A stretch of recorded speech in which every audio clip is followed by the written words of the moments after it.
بسم اللہ الرحمن الرحیم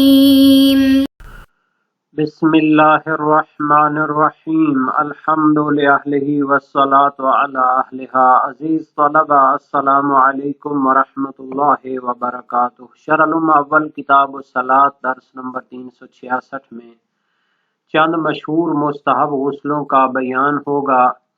بقیہ واجب اور مستحب نمازیں زیر بحث ہیں۔ مستحب اغسال کا بیان ہو رہا ہے۔ چند مشہور و معروف اغسال مسنونہ کا تذکرہ ہوگا۔ متعلقہ احادیث اور روایات نیز فقہی آراء اور نظریات کو بھی بیان کیا جائے گا۔ ترتیب کے مطابق سب سے پہلے عبارت کو دیکھتے ہیں۔ فرمایا وَلَيْلَةِ الْفِطْرِ أَوَّلِهَا وَلَيْلَتَيْ نِصْفِ رَجَبَ وَشَعْبَانَ عَلَى الْمَشْهُورِ فِي الْأَوَّلِ وَالْمَرْوِي فِي الثَّانِي وَيَوْمِ الْبَعْثِ وَهُوَ السَّابِعُ وَالْعِشْرِينَ مِنْ رَجَبَ عَلَى الْمَشْهُورِ۔ مستحب اغسال میں سے عید الفطر کی رات کا بھی غسل مستحب ہوتا ہے، یعنی اولہا اس رات کے شروع میں غسل کرنا چاہیے۔ وَلَيْلَتَيْ نِصْفِ رَجَب و شعبان، نیمہ رجب اور نیمہ شعبان کی راتوں کا غسل بھی مستحب ہوتا ہے۔ علی المشہور فی الاول، نیمہ رجب کی روایت تو نہیں ملی لیکن اس غسل کے مستحب ہونے کا فتویٰ مشہور ہے، یعنی مشہور فقہائے شیعہ نے اس پر عمل کیا ہے۔ والمروی فی الثانی، جبکہ نیمہ شعبان کی جو رات ہے اس کا غسل اس کے بارے میں روایت موجود ہے۔ ویوم المبعث، اور نبی اکرم کی بعثت کا جو دن ہے اس کا غسل بھی مستحب ہوتا ہے۔ وَهُوَ السَّابِعُ وَالْعِشْرِينَ مِنْ رَجَبَ عَلَى الْمَشْهُورِ، مشہور قول کی بنیاد پر 27 رجب کو نبی اکرم صلی اللہ علیہ وآلہ وسلم کی بعثت ہوئی تھی۔ اگرچہ اس میں مزید بحثیں ہیں کہ چونکہ اگر نبی اکرم کی بعثت سورہ علق کے نزول کے ساتھ ہو تو پھر جو ہے اس کوئی بحث ہوتی ہے کہ آیا یہی 27 رجب ہے یا کوئی اور دن ہے، لیکن مشہور یہی ہے کہ یہ 27 رجب ہوتا ہے۔ تو شب عید فطر کے شروع میں جو غسل مستحب ہوتا ہے، حسن بن راشد کی روایت ہے، قلت لابی عبداللہ علیہ السلام، امام صادق علیہ السلام سے عرض کی، ان الناس یقولون ان المغفرۃ تنزل علی من صام شہر رمضان لیلۃ القدر، کہ لوگ کہتے ہیں کہ مغفرت نازل ہوتی ہے اس شخص پر جو ماہ رمضان کے روزے رکھتا ہے اور اس پر شب قدر کو نازل ہوتی ہے رحمت۔ فرمایا یا حسن ان القاری جار انما یعطى اجرتہ عند فراغہ، کاریگر اور مزدور کو جو اجرت دی جاتی ہے، مزدوری دی جاتی ہے جب وہ مکمل کام کر لے۔ وذالک لیلۃ العید، وہ شب عید ہے، عید فطر۔ قلت جعلت فداک فما ينبغي لنا ان نعمل فیہا، میں آپ پر قربان جاؤں اس رات کو ہمیں کیا کرنا چاہیے، مستحب عمل کیا ہے؟ فرمایا اذا غربت الشمس فاغتسل، جب سورج غروب ہو جائے تو غسل کرو۔ تو یہ روایت باب 15 ابواب اغسال مسنونہ وسائل الشیعہ میں ہے۔ کاری جار جو ہے فارسی معرب ہے، اس کا معنی مزدور، کاریگر اور عامل ہوتا ہے، اور روایت سے ظاہر ہے کہ یہ غسل رات کے شروع میں کیا جائے گا۔ اور نیمہ رجب کی رات کو جو غسل ہے تو وسیلہ سے منقول ہے کہ انہوں نے اس کو مستحب شمار کیا ہے بغیر کسی اختلاف کے، اور سیمری سے منقول ہے کہ انہوں نے اس کو روایت کی طرف نسبت دی ہے۔ اقبال الاعمال سید ابن طاؤس میں ہے، وجدنا فی کتب العبادات عن النبی صلی اللہ علیہ وآلہ وسلم انہ قال، ہم نے عبادات اور جو مستحبات کی کتابیں ہیں ان میں نبی اکرم سے پایا ہے، فرمایا من ادرک شہر رجب فاغتسل فی اولہ واوسطہ وآخرہ خرج من ذنوبہ کیوم ولدتہ امہ، جو شخص ماہ رجب کو پائے تو اس کے شروع میں، اس کے درمیان میں، آخر میں غسل کرے تو گناہوں سے ایسے پاک ہو جائے گا جس طرح اس دن تھا جب اس کو والدہ نے اس کی ماں نے جنم دیا تھا۔ وسائل الشیعہ باب 22 ابواب اغسال مسنونہ، اس میں بحث کی گئی ہے کہ یہ مرسلہ اور بے سند روایت ہے، اور اس سے تو روز نیمہ رجب کا غسل مستحب ظاہر ہوتا ہے، نہ کہ شب کا، اور نیمہ شعبان کی جو رات ہے اس کے غسل کے بارے میں کوئی اختلاف نہیں ہے، اور ابو بصیر کی روایت ہے امام صادق علیہ السلام سے، صوموا شعبان واغتسلوا لیلۃ النصف منہ ذالک تخفیف من ربکم ورحمہ، کہ ماہ شعبان کے روزے رکھو اور اس کی نیمہ شعبان کی رات کا غسل کرو کہ یہ تمہارے رب کی طرف سے آسانی اور رحمت ہے۔ باب 23 ابواب اغسال مسنونہ میں یہ روایت موجود ہے۔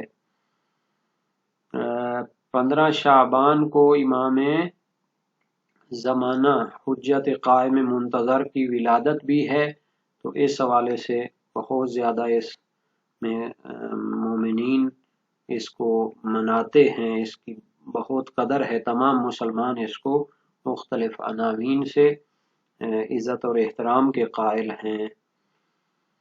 اس کے بعد ہے یوم مبعث، یعنی بعثت پیغمبر اکرم کے دن کا جو روزہ ہے 27 رجب ہوتی ہے، اس میں غسل مستحب ہے، اس میں کوئی اختلاف نہیں، جیسا کہ جواہر الکلام فی شرح شرائع الاسلام میں علامہ محمد حسن نجفی فرماتے ہیں، اور علامہ حلی اور سیمری سے منقول ہے، انہوں نے اس کو روایت کی طرف نسبت دی ہے، اور یہ تسامح در ادلہ تسنن کی بنیاد پر کافی ہو سکتی ہے۔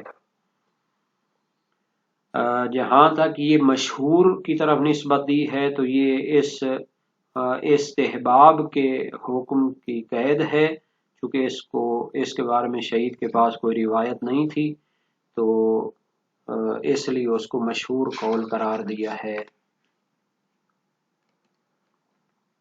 والغدیر وهو الثامن عشر من ذی الحجۃ ویوم المباہلۃ وهو الرابع والعشرون من ذی الحجۃ علی الاصح وقیل الخامس والعشرون ویوم عرفۃ وان لم یکن بها۔ روز غدیر کا غسل بھی مستحب ہوتا ہے۔ روزے کی بات تو علیحدہ ہے، باب صیام میں آئے گی، ابھی یہاں پر ہم غسل مستحب کی بات کر رہے ہیں۔ اور یہ غدیر کا دن 18 ذی الحجہ ہوتا ہے، وہ جو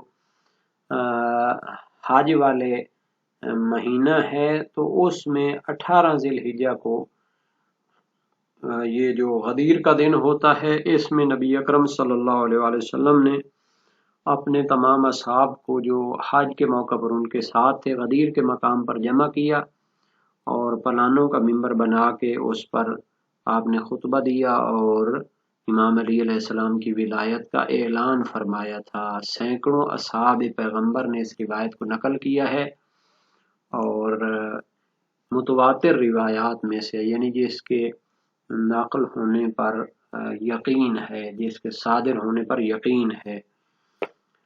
کتاب الغدیر علامہ امینی اور ابقات الانوار اور بہت زیادہ کتابوں میں اس کی سندوں پر تحقیق پیش کی گئی ہے۔ ہماری متواتر الاخبار عن النبی المختار میں بھی اس کی اسناد کو موضوع بحث بنایا گیا ہے۔ تو اس دن کی بڑی فضیلت ہے، چونکہ اس کو روز اکمال دین بھی کہتے ہیں، الیوم اکملت لکم دینکم، اور اس سے پہلے اعلان سے پہلے جو نبی اکرم کو حکم ہوا تھا، بلغ ما انزل الیک من ربک فإن لم تفعل فما بلغت رسالتہ۔ تو اس دن کے غسل کے بارے میں روایات ہیں۔ خبر عبدی، امام صادق علیہ السلام سے فرمایا، من صلی فیہ رکعتین یغتسل عند زوال الشمس من قبل ان تزول مقدار نصف ساعہ، و جو شخص 2 رکعت نماز اس میں پڑھتا ہے زوال شمس کے قریب غسل کرتا ہے، یعنی زوال شمس سے آدھا گھنٹہ پہلے، اور نماز مستحب کا طریقہ بھی بیان کیا، تو آخر میں فرمایا ما سأل اللہ حاجت من حوائج الدنیا والآخرہ الا قضیت لہ کائنۃ ما کانت.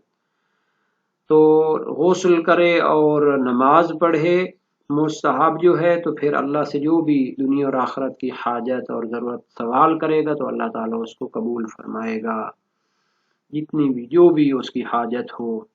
روز مباہلہ کا جو ہے غسل بھی مستحب ہوتا ہے. یہ 24 ذی الحجہ ہوتی ہے صحیح تر قول کی بنیاد پر، اور ایک قول اور نظریہ یہ کہ 25 ذی الحجہ ہے. اسی مہینے یعنی کہ حج والے مہینے اور غدیر والے مہینے میں 24 کو مباہلہ ہوا تھا. یہ جو عیسائی تھے نبی اکرم کے ساتھ باتیں کر رہے تھے، آپ نے آیات وغیرہ ان کو سنائی. آخر میں حکم ہوا کہ ان کو کہو کہ تم اپنے بیٹوں کو لاؤ اور ہم اپنوں کو لاتے ہیں، تم اپنی نفسوں کو لاؤ ہم اپنی جان کو لاتے ہیں، تم اپنی عورتوں کو لاؤ ہم اپنی عورتوں کو لاتے ہیں. تو پائنتن پاک جب عیسائیوں اور مسیحیوں کے مقابلے میں نکلے تو عیسائی یہ دیکھ کر گھبرا گئے کہ ایسی ذوات مقدسہ آ رہی ہیں کہ اگر انہوں نے ہمارے خلاف بد دعا کی تو ہم پھر کیا ہو جائیں گے، مس ہو جائیں گے اور دھنس جائیں گے. تو یہ فتح کا دن ہے، حق و باطل کے درمیان جو معرکہ تھا، اور قیامت کے دن تک یہ جو ہے پائنتن پاک کی ایسی فضیلت ہے کہ جس کا انکار نہیں کیا جا سکتا. یوم مباہلہ کا 24 ذی الحجہ کو جو ہے صحیح تر قول یہی ہے، اس کا غسل مستحب ہوتا ہے. دوسرا قول ہے کہ یہ 25 ذی الحجہ ہوتی ہے. موثق سماعہ امام صادق علیہ السلام سے منقول ہے، فرمایا غسل المباہلۃ واجب، یعنی مباہلہ کے دن کا غسل واجب ہے. یہ باب اول ابواب اغسال مسنونہ میں ہے. تو اس سے مراد استحباب کی تاکید ہے، بہت زیادہ اس کی تاکید ہے. اور دوسرا قول جو ہے وہ 25 کا ہے. تو عنبری کی روایت ہے مصباح میں، مصباح المتحجد میں، ابو ابراہیم امام موسیٰ کاظم علیہ السلام سے یوم المباہلۃ یوم الرابع والعشرون من ذی الحجۃ تصلی فی ذلک اليوم ما اردت. روز مباہلہ 24 ذی الحجہ ہے، اس میں جتنا چاہو نماز پڑھو. پھر فرمایا وَتَقُولُ وَأَنْتَ عَلَى غُسْلٍ، غسل کر کے یہ دعا پڑھو الحمدللہ رب العالمین. اور یہ دعا باب 47 ابواب بقیہ اغسال مندوبہ میں ہے. یہ مشہور نظریہ ہے کہ 24 جو ہوتا ہے یہ ذی الحجہ کی یہ مباہلہ کا دن ہے.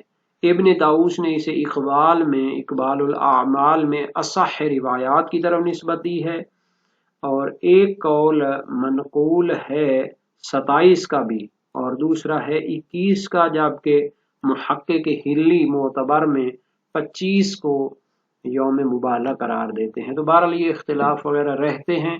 مشہور قول اور صحیح تر قول وہی 24 ذی الحجہ کا ہے. بہت اس کے فضائل اور مناقب ہیں، اور قیامت تک حق و باطل کی جب مارکہ ہوتا ہے تو اس میں پائنتن پاک کی جو ہے صداقت کی گواہی ہے، عصمت کی گواہی ہے اس میں.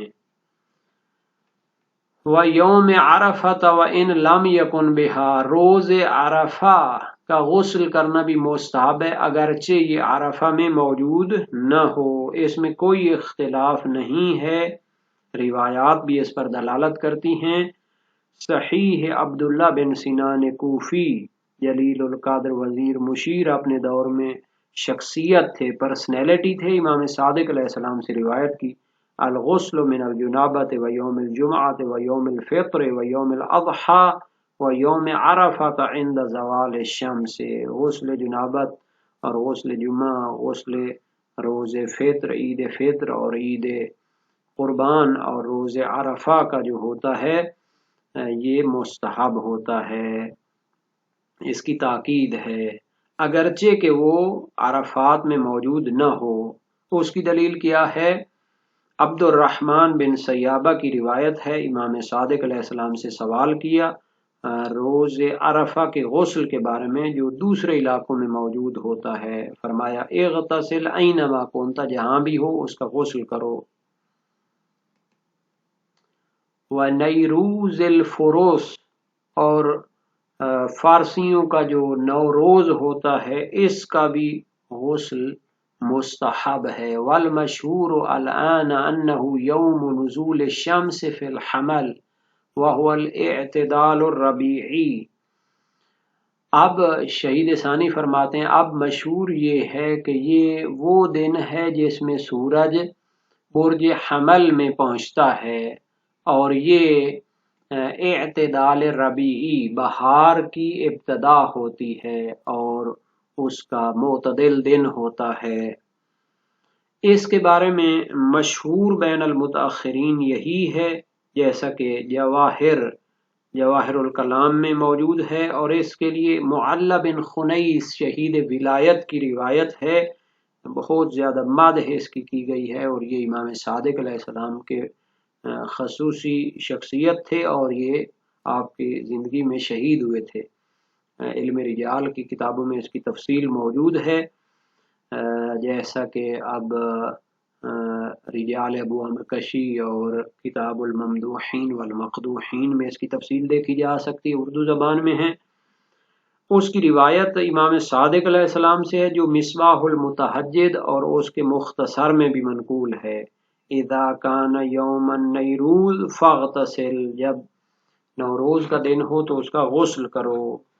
وسائل الشیعہ باب 48 ابواب اغسال مسنونہ میں ہے، لیکن اس کے معارض و مخالف وہ روایت ہے جو مناقب میں آئی ہے۔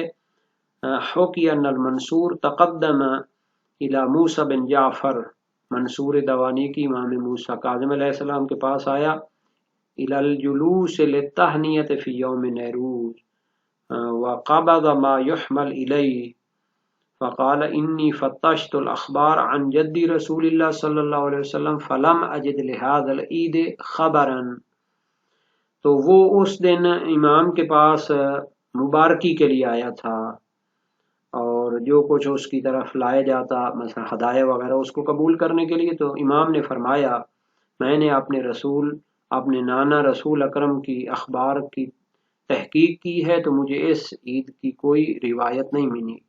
وَأَنَّهُ سُنَّةُ الْفُرُسِ وَمَحَاهَا الْإِسْلَامُ، یہ فارسیوں اور مجوسیوں کی سنت ہے اور اسے اسلام نے مٹا دیا ہے۔ وَمَعَاذَ اللَّهِ أَن نُحْيِي مَا مَحَاهُ الْإِسْلَامُ، اور ہم اللہ کی پناہ چاہتے ہیں کہ ہم ایسی چیز کو زندہ کریں جو اسلام نے مٹا دی ہے۔ مناقب اشار آشوب جلد 4 صفحہ 318 باب معالی امور امام کاظم علیہ السلام۔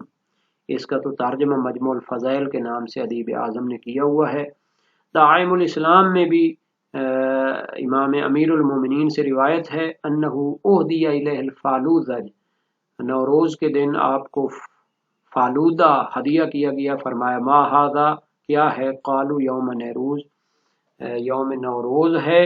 قال فنورزو ان قدرتم کل یوم، ہر دن ہمارے لیے مبارکی دیا کرو۔ اس سے ظاہر ہے کہ یہ نوروز اعیاد اسلامیہ میں سے نہیں ہے۔ بہرحال یہ چیزیں جو ہے آپ تمام دعا کی کتابوں میں پھیلی ہوئی ہیں۔ نمونے کے طور پر یہ جو مفاتیح الجنان ہے ثقۃ المحدثین شیخ عباس قمی کی، اور ترجمہ علامہ حافظ سید ریاض سے نجفی، اور باقیات الصالحات کا ترجمہ حجت الاسلام مولانا محمد علی فاضل آف راجن پور۔ تو یہ آل عمران پبلیکیشن لاہور سے چھپی ہے۔ اس کے ٹوٹل صفحات 1577 تک ہیں، اتنی ضخیم کتاب۔ تو اس میں انہوں نے جو تفصیل بیان کی ہے ہم اس کا اشارہ کریں گے۔ اعمال عید نوروز، معل بن خنیس کی روایت کو ذکر کیا ہے۔ 11ویں فصل بنائی ہے ہر نئے قمری مہینے اور عید نوروز اور رومی مہینوں کے اعمال۔ اس میں انہوں نے کہا ہے کہ دعائیں پڑھنی چاہیے اور پنیر کھانا چاہیے۔ یہ چیز ایران اور عراق میں ہوتی ہے اور اسے دودھ سے تیار کیا جاتا ہے۔ روایت ہوئی ہے کہ جو شخص ہر قمری مہینے کی پہلی شب میں پنیر کھاتا رہے تو اس مہینے میں اس کو کوئی دعا رد نہ ہوگی۔